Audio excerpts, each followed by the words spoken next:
দেখেন ভাই, দেখেন এই লোকটির কাণ্ড কারখানা। দেখেন কীরকম অলস লোক। পৃথিবীতে কোনো অলস লোকের জন্য যদি নোবেল দেওয়া হয় তাহলে এই ভাইটি সেই নোবেল পুরস্কারটা পাবে।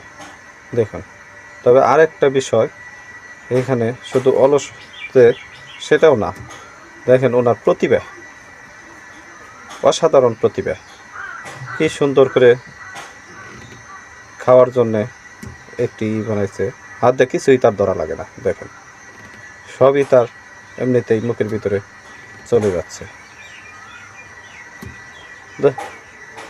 চাবান ছাড়াও যদি খাইতে পারতো, সে গ্যাজেটও আবিষ্কার করতে পারতো, তাও মনে হয় উনি করতো।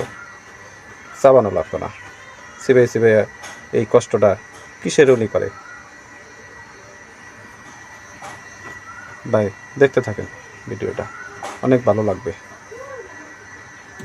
অসাধারণ ভিডিও। একটা লোকের এত সুন্দর প্রতিভা ভাবাই যায় না। শুধু অলসতা যে তাও না, ওনার প্রতিভাও আছে বলতে হবে। ওনার অনেক প্রতিভা। দেখুন ভিডিওটি, অনেক ভালো লাগবে। অনেক সুন্দর একটি ভিডিও।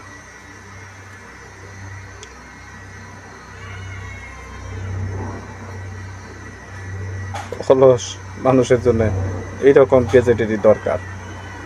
এরকম গেজেট হলে অলস মানুষের খাওয়া দাওয়ার অনেক সুবিধা হতো। এরকম গেজেট কি উনি আরও বানাইয়া বাজারে বিক্রি করবেন, বিক্রি করলে কিছু কিছু অলস মানুষ সেই গ্যাজেটগুলো কিনে ব্যবহার করতে পারবে না।